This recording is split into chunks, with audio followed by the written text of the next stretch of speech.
बिस्मिल्लाहिर्रहमानिर्रहीम, अस्सलाम वालेकुम। आज के टॉपिक में हम एफवीए कैलकुलेटर को डिस्कस करेंगे कि एफवीए कैलकुलेटर में हमें किस तरह से एक प्रोडक्ट की कैलकुलेशन करनी होती है। ठीक है, कुछ न्यूबीज़ जो हैं वो इस तरह से करते हैं कि उनको जब सप्लायर का कैटलॉग मिल जाता है, प्राइस लिस्ट मिल जाता है, तो वो उसी से जज कर लेते हैं कि यार ये सप्लायर हमें इतने का दे रहा है और अमेज़ॉन पे इतने का सेल हो रहा है, तो ये सारा इसमें जो बीच में रहता है ये हमारा प्रॉफिट है। नहीं, ऐसे नहीं होता। हमें प्रॉपर एक प्रोडक्ट को जो है वो एफबीए कैलकुलेटर में चेक करना होता है। उसमें अमेज़ॉन की फ़ीस को देखना होता है, रेफ़िल फ़ी और जो है स्टोरेज कॉस्ट सारा कुछ उसको देखना होता है। उसको उसके बाद कैलकुलेट करना होता है और देखना होता है कि ये प्रॉफ़िट में जा रही है या लॉस में जा रही है। ठीक है? तो उसके लिए एफबीए कैलकुलेटर हमारे लिए बेस्ट है। तो चलें देखते हैं, एक प्रोडक्ट को उठाते हैं। जो प्रोडक्ट आपने सप्लायर से वो टारगेट किया होता है, जो विनिंग प्रोडक्ट होता है, ठीक है? और आपको जो है वो मतलब वो हो जाता है कि यार इस प्रोडक्ट को जो है इस पे जाना है और इसको देखना है प्रॉपर तरीके से। तो उसी प्रोडक्ट का जो है आपने एसएन जो है वो कॉपी करना होता है। अब हमने जो है ये प्रोडक्ट ओपन किया है, ठीक है? हम इसका एसएन उठाते हैं, इसको कॉपी करते हैं, ठीक है? न्यू टैब में आते हैं, इसको जो है एफवीए कैलकुलेटर इधर सर्च करते हैं, ठीक है? ये पहले वाला जो पेज ओपन हो गया, तो ये है, इसको ओपन किया, ठीक है? इसमें यहाँ पर हमें 2 ऑप्शंस शो हो रहे हैं, ठीक है? 2 ऑप्शंस में ये है sign in to Seller Central और दूसरा जो है कंटिन्यू एज़ अ गेस्ट।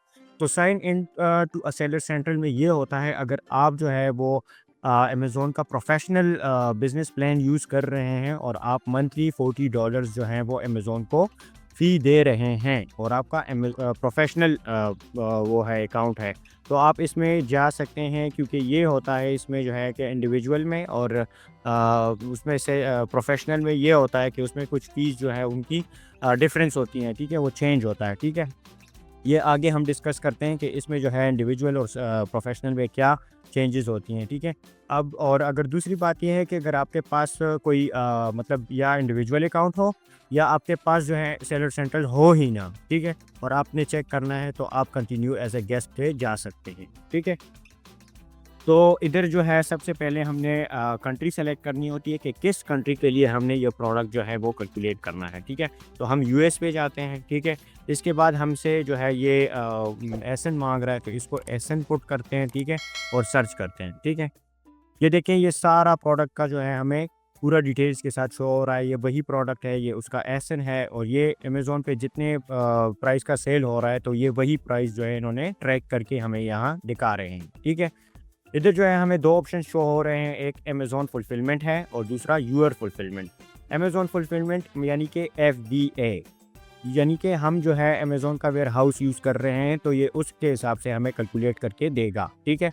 और दूसरा जो है यूअर फुलफिलमेंट यानी कि एफवीएम, फुलफिलमेंट बाय मर्चेंट, यानी कि आप अगर आप खुद अपने घर से इसको जो है वो कर रहे हो, शिप कर रहे हो या किसी 3PL के सर्विस से वो कर रहे हो, लेकिन ये अमेज़न से मतलब कट है। अमेज़न का अलग है, अमेज़न वेयरहाउस से जो आप शिप कर रहे हो, तो उसका जो है ये वो है। सबसे पहले जो है अमेज़न फुलफ़िलमेंट को देखते हैं कि इसमें क्या फ़ीस होती हैं और क्या-क्या चीज़ें हैं इसमें। तो इसमें सबसे पहले जो है अमेज़न फ़ी है $18.99 जो है ये इस पे कैलकुलेट किया हुआ है। तो इसमें रेफ़रल फ़ी जो है ये $18 है। रेफ़रल फ़ी क्या होता है? रेफ़रल फ़ी जो है वो जिस तरह से हम जो है अब अमेज़न का जो है वो प्लेटफ़ॉर्म यूज़ कर रहे हैं, तो अमेज़न हमसे इस प्लेटफ़ॉर्म के यूज़ करने का जो है ये $18 इस प्रोडक्ट का ले रहा है, ठीक है? और ये जिस तरह फ़र्ज़ करें कि एक शॉप का जो है हम रेंट दे रहे होते हैं, ठीक है? इधर हम सेल कर रहे हैं, तो अमेज़न को हमने ये फ़ी देना होता है और ये हर प्रोडक्ट का अलग होता है। ये इस प्रोडक्ट का जो है 18 है और ये वेट और डायमेंशन और प्राइस के हिसाब से जो है वो कैलकुलेट करके हमें रेफ़रल फ़ी जो है वो हमसे कॉस्ट करते हैं। अगर ये जो है इसकी डायमेंशन, वेट इसका अगर कम हो और ये इसका प्राइस भी जो है अमेज़न सेलिंग प्राइस इसका कम हो, तो ये रेफ़रल फ़ी फिर कम हो जाता है और अगर ज़्यादा हो तो फिर वो इस हिसाब से ज़्यादा लेते हैं, ठीक है? इसके बाद जो है ये फ़िक्स क्लोजिंग फ़ी की अगर हम बात करें, जिस तरह हमने अभी बात की है कि एक प्रोफ़ेशनल सेलिंग प्लान पे अलग होता है और इंडिविजुअल पे अलग होता है। तो ये 0.99 जो है यानी कि $1, ये आपसे जो है इंडिविजुअल सेलिंग प्लान पे जो है वो ले रहा होता है। जो आपने प्रोफेशनल सेलिंग प्लान जो है वो नहीं किया, आप इंडिविजुअल पे कर रहे हो, ठीक है? तो इंडिविजुअल पे जब आपको सेल आता है तो पर प्रोडक्ट पर यूनिट वो आपसे $1 चार्ज कर रहा होता है। और हालांकि प्रोफेशनल सेलिंग प्लान पे ये नहीं होता। प्रोफेशनल सेलिंग प्लान में हमने जो है वो $40 मंथली हमने दिए होते हैं, तो उसमें ये चार्जेस हम पे नहीं आती, ठीक है? तो इसके बाद हम जो है फुलफिलमेंट कॉस्ट की बात अगर करें, तो फुलफिलमेंट कॉस्ट क्या होती है? फुलफिलमेंट जो अमेज़न में वो पिक पैक करके और शिप करके जो है वो कस्टमर तक भिजवाते हैं, तो ये उसकी शिपमेंट चार्जेस हैं, फुलफिलमेंट कॉस्ट और सारा कुछ उसमें आ गया है, ठीक है? और इसके बाद जो है अगर स्टोरेज कॉस्ट की बात करें तो ये 0.73 है। स्टोरेज कॉस्ट क्या होती है? स्टोरेज कॉस्ट जब हमने जो है अपने प्रोडक्ट स्टोर किए होते हैं तो उन्होंने ज़ाहिरी बात है हमारे प्रोडक्ट्स ने एक जगह घेरी होती है, एक जगह पे पड़ी रहती है, तो ये उस जगह की जो है हमसे स्टोर के चार्जेस ले रहे हैं, ठीक है? 0.73 और ये भी प्रोडक्ट के पर डिपेंड है, अगर वो जो है मतलब डायमेंशन वेंथ उसकी ज़्यादा हो, जगह ज़्यादा घेरी हो तो उस हिसाब से जो है वो ज़्यादा होती है, अगर कम हो तो वो कम ले रहे होते हैं, ठीक है? इसके बाद जो है हम आते हैं इनबाउंडिंग कॉस्ट पे। इसको देख लें, ये अपडेट हुआ है कुछ दिन पहले, ठीक है? तो इसमें जो है ये पहले नहीं था। ये इनबाउंडिंग कॉस्ट क्या होती है? ये इस तरह होती है कि फ़र्ज़ करें आपने $50 यूनिट्स जो है वो परचेज़ किए होते हैं और अमेज़न जो है वो मुख्तलिफ़ वेयरहाउसेज़ में उसको भेज रहा होता है। यानी कि 50 पीस आपने लिए हैं, 10 पीस जो है अमेज़न एक वेयरहाउस में भिजवा देता है, 10 दूसरे में भिजवा देता है, 10 तीसरे में भिजवा देता है। तो ये उनका काम होता है, ये तो भिजवाना उनका काम है, वो ही खुद ट्रांसफ़र कर देते हैं, लेकिन आप पे चार्जेज़ आ रहे हैं। ये पहले नहीं आ रहे थे। ये इस प्रोडक्ट के जो है वो $3.40 ले रहे हैं, ठीक है? अगर अब फ़र्ज़ करें इसका जो है हम 50 यूनिट्स का कर लेना, कि 50 यूनिट्स का जो है हम भिजवा रहे हैं, तो 50 यूनिट्स का अगर इस पर फिर कैलकुलेट करके इसको देखें, इसको जो है ये सेंट्रल, ईस्ट, वेस्ट, तो ये देखिए $170 जो है ये हम पे एक्स्ट्रा चार्जेस आएँगे। ये पहले नहीं थे। ये जो है पर प्रोडक्ट जो है $3.40 इसी प्रोडक्ट का ले रहे हैं। अगर प्रोडक्ट जो है वो छोटा हो, डायमेंशन कम हो, वेट कम हो, तो वो उस हिसाब से फिर कम कर देगा और अगर इससे ज़्यादा हो तो इससे ज़्यादा कर देता है, ठीक है? तो ये इनबाउंडिंग फ़ी इसमें नई आई है, न्यू है, तो ये जो है अब ये अमेज़न ले रहा है, ठीक है? तो इसके बाद जो है अच्छा शिपिंग कॉस्ट इसकी अगर हम देख लें तो शिपिंग कॉस्ट में ये होता है कि मतलब अगर आप कहीं से आपका सप्लायर जो है वो आपको ट्रांसफ़र करवा रहा है, आपको शिप करवा रहा है, जो कॉस्ट आप पे आ रही है, $5 आ रही है, $4 आ रही है उधर से, तो आप इसमें जो है वो डाल लें। फ़र्ज़ करिए इधर $5 का हमें जो है शिपिंग पड़ रहा है उधर से, तो ये 5 हमने ऐड कर दिए, ठीक है?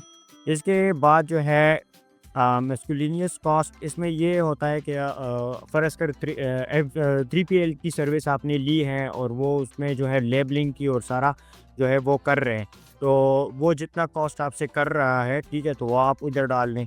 फ़र्ज़ करें 0.7 जो है वो चार्ज कर रहा है पर प्रोडक्ट की लेबलिंग की, ठीक है, तो वो आप इधर डाल दें या जो भी हो $1 डाल दें, वो आप कैलकुलेट कर लें, ठीक है।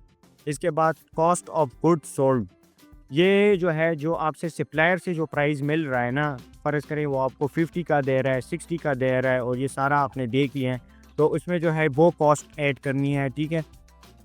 ये फ़र्ज़ करें मुझे सप्लायर से ये $50 का मिल रहा है, इधर मैंने 3PL का भी ऐड कर दिया है, शिपिंग का अलग से ऐड कर दिया है और ये इनबाउंडिंग का अलग से ऐड कर दिया है, ठीक है। तो इधर जो हमें ये शो हो रहा है, ये देखें नेट प्रॉफ़िट हमें जो है ये टोटल शो करवा रहा है, नेट प्रॉफ़िट $30 और नेट मार्जिन 25, ठीक है। अगर इसको जो है हम इधर 60 कर देते हैं तो ये चेंज होता है, 20 पे आ जाता है, इसको जो है 70 कर दें तो फिर जो है ये उस हिसाब से, या इसको 90 कर दें तो फिर माइनस पे आता है, ठीक है। 90 का देख लें, ये इधर माइनस पे जा रहा है, तो ये सारा आपको दिखा रहा है और इधर ये जो है हमें नेट प्रॉफ़िट को नहीं देखना होता, ठीक है। कि ये हमें जो है फ़र्ज़ कर इसमें जो है ये $20 बच रहे हैं तो ये तो काफ़ी है, नहीं, इस तरह से नहीं। हमने नेट मार्जिन को टारगेट करना होता है, नेट मार्जिन को हमने देखना होता है कि ये हमें 15% से ऊपर चाहिए, ठीक है। अगर ये 15% से ऊपर होना तब हमें फ़ायदा आता है, वैसे इसमें कुछ नहीं होता, ठीक है। तो इसको टारगेट कर लें कि नेट मार्जिन जो है कम से कम 15% से होलसेल के प्रोडक्ट की बात कर रहा हूँ। प्राइवेट लेबल अलग चीज़ है, लेकिन अब हम अगर होलसेल कर रहे हैं तो उसमें टारगेट हमारा ये होता है कि नेट मार्जिन 15% से ऊपर होना चाहिए, ठीक है। फिर इधर आते हैं यूअर फुलफिलमेंट। हमारा अपना जो हम खुद जो है वो फुलफ़िल करके कस्टमर को भिजवा रहे हैं, चाहे हम 3PL से भिजवा रहे हैं, चाहे हम कहीं से अपने घर से, अपने वेयरहाउस से, जहाँ से भी हम फुलफ़िल करवा रहे हैं, लेकिन अमेज़न के वेयरहाउस से हम फुलफ़िल नहीं करवा रहे हैं, ठीक है। तो इधर भी जो है आइटम प्राइस हमें सेम वही जो है $119 हैं, मतलब $120 हैं, ठीक है। ये उधर भी सेम ही है, ठीक है। शिपिंग चार्जेस इस पे जो है आप अपने डाल दें कि शिपिंग की कॉस्ट आप पे कितनी आ रही है, ठीक है। ये रेफरल फ़ी जो है ये वही, अगर आप एफबीए कर रहे हो या एफडीएम कर रहे हो, लेकिन आप अमेज़न का प्लेटफ़ॉर्म यूज़ कर रहे हो, ठीक है, तो ये उनका रेंट है, ये भी आपको देना ही देना है, ठीक है। और इसके अलावा जो है ये फ़िक्स क्लोजिंग फ़ी वही है जो अगर आप इंडिविजुअल कर रहे हो तो पर प्रोडक्ट पर यूनिट जो है आपसे ये $1 चार्ज करेंगे, और अगर आपका प्रोफेशनल सेलिंग प्लान है तो आपने जो है फिर ये नहीं देना होता, ये नहीं आता फिर इधर, ठीक है। फुलफिलमेंट कॉस्ट अगर आप ज़ाहिरी बात है अगर ये ख़ुद कर रहे हो तो भी आप पे कुछ ना कुछ चार्जेस आ रहे होते हैं। अगर आप 3PL से कर रहे हो तो बेशक वो अमेज़न से कम ले रहा होगा, लेकिन कुछ ना कुछ कॉस्ट तो उस पे आएगी, उस पे जो है ये रेफल वगैरह लगाना होता है, उसको जो है पिक पैक करना होता है और शिप करना होता है, ठीक है। तो सारा जो है उस पे भी आप ये अपनी कॉस्ट डाल देते हो, ठीक है, कि ये कितनी कॉस्ट पे जो है आपको पड़ रही है, ठीक है। तो वो कॉस्ट आप डाल दो इस पे, फ़र्ज़ करो या आप इस पे $3 डाल दो, $4, ठीक है। तो ये हो गया। इसके अलावा जो है स्टोरेज कास्ट उधर जो है ये 0.73 इधर आ रहा था, आपको ये देखें 0.73 आपके जो है अमेज़न की तरफ से आ रहा था। तो ज़ाहिर बात है इधर भी आप पे कोई ना कोई कास्ट तो आनी है। अगर नहीं आती तो वो अलग बात है, अगर आपने घर में रखा हुआ है या कुछ भी, अगर आती है तो उसको भी फ़र्ज़ करें इसको भी 0.73 कर देते हैं, ठीक है, कि ये हम पे इधर भी ये कॉस्ट आ रही है, ठीक है। अगर नहीं आ रही तो ना लिखें। और फिर जो है इधर स्टोरेज कॉस्ट और सोल्ड, अच्छा ये इसको और देख लेते हैं। ये ख़ुद ब खुद ये सारा कुछ आया हुआ है, जिस तरह इधर है तो इस तरह भी ये है, इधर आया हुआ है, ठीक है। ये देखें 60 और ये सारा, ठीक है। ये इधर भी हमें जो है सप्लायर से जो पड़ा हुआ है तो ये इस पे हमें वही वो हो रहा है। इधर ये देखें, इधर हमें नेट प्रॉफिट जो है ये 20 दिखा रहा है, ठीक है, इधर हमें 36 दिखा रहा है, ठीक है। तो ये क्यों? और इधर जो है नेट मार्जिन जो है ये 16 दिखा रहा है और इधर 30% दिखा रहा है, ठीक है। तो ये वजह इसमें जो है फुलफिलमेंट में बाय अमेज़न और फुलफिलमेंट बाय मर्चेंट, इसमें हमें क्या बचता है, इसमें हमें फ़ायदा जस्ट ये होता है कि हमें जो है ये कुछ कॉस्ट है ये हमें कम पड़ रही होती है। एक ये तो $170 जो है इनबाउंडिंग का, कि हमें जो है अमेज़न वेयरहाउस भेजना ही नहीं है, तो फिर इसकी कॉस्ट हम नहीं देंगे, ठीक है। ये हम पे फिर लागू नहीं होती, क्योंकि वो हर वेयरहाउस में भेज रहा होता है और वो हमसे $3.40 जो है चार्ज कर रहा है, ठीक है। तो ये हम पे नहीं आ रही, तो $170 ये हमें बच गए, ठीक है। इसके अलावा जो है ये $16.0 फुलफिलमेंट कॉस्ट जो है, जो वो फुलफ़िल करके दे रहा है, जो वो कस्टमर को भिजवा रहा है, तो सारा जो है वो इधर ये हम पे ये कॉस्ट नहीं आ रही, और स्टोरेज कॉस्ट हम पे नहीं आ रही। ये 3 कॉस्ट जो है ये हमें एफडीएम में नहीं आ रही, ठीक है। ये हमें इस वजह से नहीं दिखा रहे हैं, इसमें जो है हमें प्रॉफिट ज़्यादा बच रहा है, ठीक है। ये देखें इधर 30% है और इधर 16% है। तो ये सारा कुछ इसको जो है A to Z कैलकुलेट करना होता है, और हमें जो है ये चाहिए होता है। अक्सर मैं ख़ुद जो करता हूँ ना, तो मैं ख़ुद जो है वो कॉस्ट हर चीज़ की थोड़ी थोड़ी ज़्यादा डाल लेता हूँ, क्योंकि कुछ पता नहीं होता इसमें जो है, मतलब कॉस्ट आ जाती हैं, इजाफी कॉस्ट होती हैं। अक्सर जो है अमेज़न रिसीविंग कॉस्ट भी ले रहा होता है, ठीक है। और इसके अलावा जो है ये अब नया जो आया है $3.40 इनबाउंडिंग का, तो इनका अमेज़न का कुछ पता नहीं होता। तो इन चीज़ों को आपने देखना होता है प्रॉपर तरीके से, और ये जो आपको बताया कि नेट मार्जिन आपका कम से कम 15% होना चाहिए, इससे कम नहीं होना चाहिए, ठीक है। तो ये था आज का हमारा टॉपिक एफबीए कैलकुलेटर के बारे में, ठीक है। अगर इस में जो है आपका कोई क्वेश्चन हो इस लेक्चर के हवाले से, तो आप कमेंट में भी पूछ सकते हैं, और आप हमारे व्हाट्सएप के ग्रुप में भी पूछ सकते हैं, ठीक है। तो इंशाल्लाह नेक्स्ट लेक्चर में फिर बात होगी। अब तक के लिए अल्लाह हाफिज़।